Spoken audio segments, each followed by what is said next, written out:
बिस्मिल्लाहिर्रहमानिर्रहीम। बुज़दार साहब की कल परसों से मैंने 2-3 स्टेटमेंट्स देखी जिसके अंदर उनको अपोजिशन और पीडीएम का बहुत तकलीफ़ और दुख हो रहा है और वो हमारी सियासत को दफन भी कर चुके हैं और वो हमारी मनफी सियासत के ऊपर उनको बड़े तहफ़्फ़ुज़ात और तकलीफ़ है। मैं उस्मान बुज़दार साहब से पूछना चाहती हूँ कि आपको पीडीएम का दर्द लेने की ज़रूरत नहीं है। बुज़दार साहब, आपको गलती से शहबाज शरीफ लगाया गया था पंजाब के अंदर और आपको शहबाज शरीफ के नाम की शीन ही पूरी कर देते, कोई काम तो कर लेते। हाँ आप ये, लेकिन मुझे किसी ने कहा, कल मैसेज भेजा, उन्होंने कहा बार बार बुज़दार साहब को तनकीद का निशाना बनाती हैं तो आप कहती हैं वो काम नहीं करते। तो उन्होंने एक जो है वो पाकिस्तान को, लाहौर को ख़ास तौर पे पहले नंबर पे ले आए हैं, तो उनको शाबाश मिलनी चाहिए। तो पता नहीं मुझे बुज़दार साहब को शाबाश मिलनी चाहिए या उनके कान पकड़वाने चाहिए कि स्मॉग के हवाले से जो हालात रहे हैं लाहौर के अंदर। अभी कल भी मैंने एक फुटेज देखी जिसमें मोटरवे के इर्द गिर्द में कई दिनों से मैं रिक्वेस्ट कर रही हूँ कि काश इस हुकूमत की आंखें और कान होते कि अगर इनको खुद नज़र नहीं आता, समझ नहीं आता, तो कोई आपको अगर बता रहा है तो उस पर ही काम करने की कोशिश करें। हसन खावर साहब भी उठते हैं, उनको भी पीडीएम की फ़िक्र लगने लगती है, तो हसन साहब अपने कद के मुताबिक बात किया करें। और आपका काम है कि आप लोगों को पैनाडोल दिलवाएं, आपका काम है कि आप डेंगू के साथ जो एक अवेयरनेस कैंपेन थी वो करते, आपका काम था आप स्प्रे करवाते, आपका काम था आप डेंगू से लोगों को बचाते। ये आप नहीं कर सकते। कोरोना का फंड आप खा सकते हैं, लेकिन कोरोना से लड़ने के लिए ये पंजाब हुकूमत जो है वो आम आदमी के लिए जो है वो कुछ करने के लिए तैयार नहीं। और अब स्मॉग के हवाले से भी यही हालात हैं। और मैं वो वज़ीर साहब जो है, जो मैंने लास्ट टाइम भी कहा था कि वज़ीर साहब ने FIA और साइबर क्राइम को उल्टा ख़त लिख दिया है कि जी आप पता करें ये कौन पाकिस्तान को बदनाम कर रहा है, हरकतें करें आप, चोरियां करें आप, तमाशे और कारनामे हों आपके, और जो है वो पाकिस्तान को बदनाम कोई और करता है। हमें हकायक बताना अपोजिशन के तौर पर हमारी ज़िम्मेदारी है और मीडिया का फ़र्ज़ है, और ये दोनों फ़राइज़ जो हैं इससे आप नहीं रोक सकते। इस किस्म की हरकतें करने की बजाय अगर मिनिस्टर साहब जो है वो देख लेते कि मोटरवे के इर्द गिर्द जो है फसलें जलाई जा रही हैं, धुआं इकट्ठा हो रहा है, अगर वो कहीं अपने दफ्तर से, अपने एयर कंडीशन घरों से, कमरों से बाहर निकलते, शहबाज शरीफ से निकला करते थे ना, वो खुद अवेयरनेस कैंपेन के लिए चेयरिंग क्रॉस पर इधर उधर लोगों के साथ खड़े होते थे। तो लीडर बनने के लिए शहबाज शरीफ लगने के लिए, लग तो आप सकते हैं, लग गए आप, लेकिन शहबाज शरीफ बना नहीं जा सकता। और शहबाज शरीफ बनने के लिए काम करना पड़ता है, मेहनत करनी पड़ती है और डिलीवर करना पड़ता है, जो बदकिस्मती से आपके बस की बात नहीं है। और अब नया लतीफ़ा जो कल आपने सुना है, मुशीर ख़जाना ने फरमाया है कि जो है वो IMF के साथ स्टाफ लेवल का मुआहदा जो है वो हो गया है। और वो स्टाफ लेवल का मुआहदा इसलिए हुआ है कि IMF बादशाह सलामत जो है वो जो हुक्म फरमाएगी वो जब तक पूरा नहीं होता वो हमारे साथ मुआहदा तक नहीं करेंगे। ये हालात हैं पाकिस्तान की स्टेट के, और जहाँ पर आप मुआहदा जो है टेबल पर लाने के लिए आपको जो है उनको लाने के लिए मुश्किल हो रही है, तो मुआहदा तो फिर आपको समझ में आना चाहिए कि वो अपनी शर्तों पे करेंगे, हमारी नहीं सुनेंगे। और जो मुशीर ख़जाना साहब ने कल खुशखबरी सुनाई है कि पेट्रोलियम लेवी उनको 30 रुपये पे लेके जानी है, जो इस वक्त 7 रुपये है, तो इससे आप अंदाज़ा लगाइए कि पेट्रोल की प्राइस में ये IMF के सामने क्या कमिट करके आए हैं। ये कमिट करके आए हैं कि इन्होंने जो प्राइस है वो 200 रुपये के ऊपर लेके जानी है। पेट्रोल की प्राइस जो है वो पाकिस्तान में 200 रुपये के करीब जो है वो इनको लेके जाने है। इसी तरह डॉलर की जो है वो प्राइस के ऊपर, अफसोस की बात यह है कि इमरान खान साहब की पहले जब वो क्रिकेट खेलते थे तब भी जुए का इल्ज़ाम लगता था, और आज जब वो हुकूमत में है तब भी डॉलर के हवाले से या बाकी मामलात से जो है वो सिट्टे का और इसकी बात होती है, जो बड़ी तकलीफ़ दे है और अनफॉर्चुनेट है। और इसके साथ जो अब महंगाई का सैलाब आएगा, अभी बिजली की कीमत में बाय द वे इजाफा होना है। और ये आपको याद रखना चाहिए कि चूँकि हम नए पाकिस्तान में रहते हैं, तो वो पुराना पाकिस्तान जिसमें लोड शेडिंग ख़त्म करने के लिए, जिसमें इंफ्रास्ट्रक्चर बनाने के लिए, मोटरवेज़ बनाने के लिए, दहशतगर्दी ख़त्म करने के लिए जो है वो कर्ज़ा लिया जाता था अपनी शर्तों पे। वो जो है वो कर्ज़ा होता था, उसके ऊपर इतना बड़ा कैलकुलेटर होता था इमरान खान साहब के सामने, और रोज़ खड़े होकर बताते थे बच्चा इतने का मरकरूज़ हो गया हर पाकिस्तान में पैदा होने वाला। और आज आलम यह है کہ نئے پاکستان میں اسی قرضے کو اب پیکج کہتے ہیں، اور وہ پیکج کے اوپر جو ہے وہ خوش بھی ہونا چاہیے، پیکج کے اوپر لٹیاں بھی ڈالنی چاہیے، اور پیکج بہت فخر کی بات ہوتی ہے کہ پاکستان کو اب آئی ایم ایف سے جو ہے وہ پیکج ملنے والا ہے۔ اس سے اندازہ لگائیے کہ آئی ایم ایف کے پاس تمام حکومتیں جاتی رہی ہیں، اور آئی ایم ایف کے پاس جانا کوئی نئی انہونی بات نہیں ہے، لیکن پوائنٹ یہ ہے کہ آئی ایم ایف کی شرائط پر سرنگوں کرنا، اپنی عوام کو ان کے سامنے ذبح کر دینے کا وعدہ کر کے آنا، یہ تکلیف دہ بات ہے۔ اور اس سے جب ہم کہہ رہے تھے کہ گورنر اسٹیٹ بینک جو ہیں وہ بھی ان کے ملازم ہیں، اور مشیر خزانہ صاحب کا بھی ایک، آپ کو پتہ ہے، آئی ایم ایف کے ساتھ ایک تعلق اور وہ رہا ہے، اور ابھی جو 33 مشہور زمانہ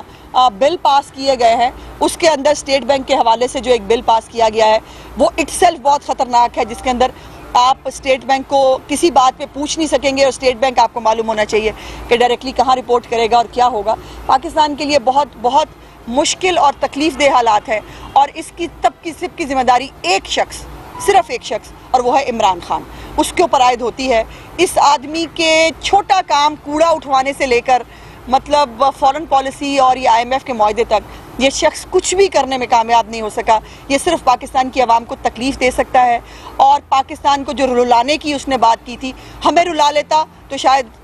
ہم برداشت کر جاتے، لیکن وہ رلانے کی بات صرف ہمارے لیے نہیں کی تھی، انہوں نے پوری پاکستانی قوم کو رلانے کا وعدہ کیا تھا، اور جس کے اوپر وہ پورا عمل کر رہے ہیں۔ صاحبہ یہ بتائیے گا کہ پنجاب حکومت سے، بلکہ پی ٹی آئی سے عوام تو مایوس ہو چکی ہے، لیکن اپوزیشن بھی کچھ نہیں کر رہی۔ پی ڈی ایم نے لانگ مارچ کا اعلان کرنا تھا، وہ بھی نہیں ہو سکا، تو ایک طرف جو عوام حکومت سے مایوس ہے، اپوزیشن سے بھی مایوس، آپ نہیں سمجھتے کہ ہو گئی ہے، نہ گھر ان کو بھیج رہے ہیں؟ دیکھیے، جمہوری جو سیٹ اپس ہوتے ہیں، چلے یہ جمہوری حکومت نہ بھی صحیح، لیکن جمہوریت کے نام پہ لائی تو گئی ہے، اور ان کو نکالنے کا ایک جمہوری طریقہ کاری ہوتا ہے۔ اگر ہم بھی عمران خان بن جائیں تو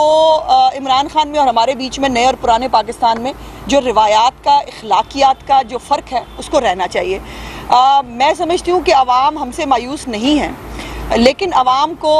وہ کہتے ہیں نا کہ خدا بھی اس قوم کی حالت نہیں بدلتا، نہ ہو جس کو خیال خود اپنی حالت کے بدلنے کا۔ تو عوام کو باہر نکلنا ہوگا، بتانا ہوگا اس ڈمی وزیر اعظم کو کہ ہمیں اس کے یہ جو تکلیف یہ دے رہا ہے، جو جس طرح سے ہمیں سرنڈر کر دیا اس نے آئی ایم ایف کے سامنے، وہ ناقابل برداشت ہے۔ ہم تو اپنی کوشش کر رہے ہیں، آج بھی پی ڈی ایم کی میٹنگ ہو رہی ہے، اور اس کے اندر سربراہی اجلاس میں جو بھی فیصلے ہوں گے وہ شام تک انشاءاللہ آپ کے سامنے بھی آ جائیں گے۔ ہم تو پہلے بھی لڑے ہیں، جیلوں میں بھی گئے ہیں، مارے بھی کھائی ہیں، تمام صوبتیں بھی بھگتی ہیں، ہم تو کر ہی رہے ہیں، لیکن اب اگلا فرض جو ہے وہ عوام کا ہے۔ عوام کو اب اپوزیشن کے ساتھ شانہ بشانہ کھڑا ہونا ہوگا، اور یاد رکھیں کہ عمران خان صاحب نے تو ویسے 500 بندے مانگے تھے شرم کھانے کے لیے، ان کو نہیں آ رہی، لیکن عوام کو باہر نکلنا ہوگا، اور اپنا حق اگر نہ ملے تو پھر اس کو چھین لینا چاہیے۔ بار بار آپ وعدے کرتے ہیں لانگ مارچ کے، احتجاج کے، لیکن ہر بار آپ اپنا لانگ مارچ معطل کر دیتے ہیں، ملتوی کرتے ہیں، کیا وجہ ہے کہ کیا آپ عمران خان کو پورا موقع دے رہے ہیں کھیلنے کا؟ عمران خان کو موقع دے کے بھی تو دیکھ لیا نا بھائی۔ ایک تو یہ جو بار بار کہا جاتا ہے نا کہ جی ہم موقع دینا چاہتے ہیں، یا وہ، ہم نے کوشش کی کہ یہ وہ سب کچھ ہم نہ کریں جو یہ ہمارے دور حکومت میں کرتا رہا۔ یہ ہمارے خلاف 1 سال میں ہی لشکر لے کے، کفن لے کے اپنے سیاسی کزنوں کے ساتھ یہ نکل آئے تھے، اور 126 دن انہوں نے دھرنا دیا، اور لیکن ہم نے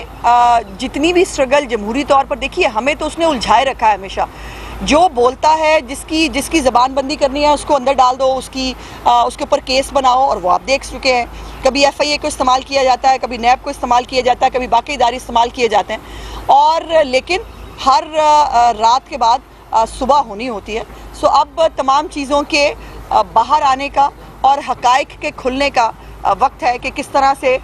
ہمارے خلاف ایک کیمپین کی گئی، اور میاں صاحب کو جو ہے وہ جان بوجھ کر عمران خان کو لانے کے لیے جو ہے وہ سزا دلوائی گئی۔ سو اس کا اب ظاہر ہے قانون اور عدالتیں جو ہیں ان کو اس کا فیصلہ کرنا۔ بتائیے گا کہ شہباز شریف صاحب جس طرح سیاسی بصیرت سے کام لے رہے ہیں، جو ہی وہ ایک سٹیپ آگے جاتے ہیں تو پیپلز پارٹی کو پتہ نہیں کیا ہو جاتا ہے، بلاول صاحب کا بیان آ جاتا ہے، یا جو ان کے جو چھوٹے موٹے ترجمان ہیں وہ شہباز شریف کو تنقید کرنے کا نشانہ بنانا ہے۔ تو بلاول صاحب کو کیا مشورہ دیں گی کہ شہباز شریف صاحب والی مہارت کا استعمال کریں بجائے اس طرح؟ میرا خیال ہے بلاول صاحب کے پاس اپنے والد صاحب کی کافی مہارت موجود ہے، اور ان کو شہباز صاحب کے پاس جانے کی ضرورت نہیں۔ آصف زرداری صاحب کافی ہیں مہارت ان کو دینے کے لیے، اور میں نے پہلے بھی کہا تھا हमारा हदफ पीटीआई है, हमारा हदफ पीपल्स पार्टी नहीं है और उनको ज़रूरत है रेलेवेंट होने की पंजाब के अंदर, हमें उनको रेलेवेंट नहीं करना पंजाब के अंदर। अच्छा, वो जो चौहान ये कहते हैं कि अगर उस्मा बुखारी चाहते हैं कि मैं जेल चला जाता हूँ, मैं जेल चला जाऊंगा, क्या आप तैयार? नहीं, वो ससुराल थोड़ी है जिसमें आप अपनी ख्वाहिश से जाएंगे, उसमें तो बेटे आपको जाना पड़ेगा, जो किया है उसका जवाब देना पड़ेगा, वो केस तो बनेंगे और जब वो केस बनेंगे तो मेरा प्यारा भाई जेल भी जाएगा, लेकिन उसको पहले दिन खाना मैं खुद भिजवाऊंगा, खाना मैं भिजवाऊंगा। मैडम ये बताइए, ये जो एक वीडियो आई है, ऑडियो, अभी वीडियो आनी है, सॉरी ऑडियो तो क्या कहेंगे इसलिए आप? ये देखिए आपने, वो ठीक है, ये जाली है, ये असली है? देखिए, प्रॉब्लम ये है कि इमरान खान साहब को जिसने जाली सादिक और अमीन बनाया, अब इमरान खान और उसके सारे तर्जुमान मिलके उसको जाली सादिक और अमीन बना रहे हैं। सो ये जो सादिक और अमीन का जो ये म्यूज़िकल चेयर है ना, इसको इस तरह से ना इमरान खान की सदाकत और अमानत काबिल कबूल हुई पाकिस्तान की आवाम के लिए, इवन दुनिया के लिए भी, कि जिस शख्स ने 300 कनाल का बनी गाला जो है वो तोहफे में लिया अपनी साबका अहलिया से और जिसकी कोई ज़राए आमदन नहीं है, वो सादिक और अमीन डिक्लेयर हुआ, गो उसके ऊपर ज़कात और खैरात खाने के अभी भी इल्ज़ामात मौजूद हैं। और उस वक्त दूसरी तरफ साकिब निसार साहब भागते क्यों हैं? उनको बड़ा शौक़ था, अगर आपको याद हो कि जब वो सीट पे थे तो उनको बड़ा शौक़ था बड़ी बड़ी बातें करने का, इसको पकड़ लो, इसको ये कर दो, वो एक, मैं वो बड़ा लफ्ज़ नहीं बोलना चाहती, लेकिन तकब्बुर और गरूर की वो स्टेज पे थे कि जहाँ उनको कीड़े मकोड़े लोग नज़र आते थे। तो आज साकिब निसार साहब के पास सिर्फ 2 ऑप्शंस हैं, या तो वो अहमद नूरानी साहब के ख़िलाफ़ केस कर दें और उनको जेल में भिजवा दें अगर वो गलत कह रहे हैं, और अगर अहमद नूरानी साहब जिन्होंने बाकायदा इसकी फॉरेंसिक करा के जो है ये ऑडियो रिलीज़ की है, उसको जो है वो किसी भाई चैनल की फॉरेंसिक लेबॉर्ट्री में नहीं, उसको एक रिप्यूटेड फॉरेंसिक लेबॉर्ट्री से जो है वो टेस्ट करवाया गया है, या फिर जो है साकिब निसार साहब जो है वो ये मैं जवाब नहीं दूंगा, मैं अदालत नहीं जाऊंगा, ये नहीं चलेगा। साकिब निसार साहब, योर टाइम इज़ ओवर, अब आपको अपने किए हुए तमाम अमाल का जवाब देना है। अभी जो आपने पब्लिक के साथ किया, जो PKLI के साथ किया, जो आपने पंजाब के प्रोजेक्ट्स के साथ किया, अभी वो बहुत बात की बात है। अभी पहले जो आपके सियासी मकासद थे जो आपने किए, अभी पहले उसका जवाब लेना। अज़मत सिंध के ख्वाजा सराव ने बड़ी तादाद में पीपल्स पार्टी में शमूलियत अख्तियार की है और ये कहा है वो बिलावल को वज़ीर-ए-आज़म देखना चाहते हैं, जबकि हमने एक रिपोर्ट की है जिसमें पंजाब के ख्वाजा सरा कहते हैं कि इस मुल्क की तकदीर मियाँ नवाज शरीफ भी बदल सकता है, अगर वो वापस ना आए तो हम लंदन पहुंचेंगे उन्हें पाकिस्तान लाने के लिए। तो क्या कहेंगे? अब तो ख्वाजा सरा भी मैदान में आना शुरू हो गया है अपने अपने लीडर। ज़ाहिर है वो पाकिस्तान के शहरी हैं और बिल्कुल उनका भी पॉलिटिक्स में पाकिस्तान के सियासी मामलात में उतना ही रोल है जितना मेरा आपका हो सकता है, और बहुत खुशी की बात है ये ख्वाजा सरा भी हमारे बीच में से हैं, हमारे जो है वो कम्युनिटी से हैं। सो अगर वो पॉलिटिक्स में हिस्सा लें, मेरी ख्वाहिश है कि कभी मैं किसी ख्वाजा सरा को पार्लियामेंट के अंदर भी देखूं और वो आएँ, वो अपना रोल प्ले करें। जब वो वोट डाल सकते हैं तो उनको उम्मीदवार भी होना चाहिए। YouTube पर गूगली न्यूज देखने के लिए youtube.com की सर्च बार में गूगली न्यूज TV टाइप करें। गूगली न्यूज के पेज पर सुर्ख रंग के सब्सक्रिप्शन वाले बटन पर क्लिक करना ना भूलिए। YouTube पेज पर अपलोड होने वाली वीडियोस से बाखबर रहने के लिए बेल आइकन पर क्लिक कीजिए। आपको हर नई वीडियो के बारे में नोटिफिकेशन मौसूल हो जाएगा।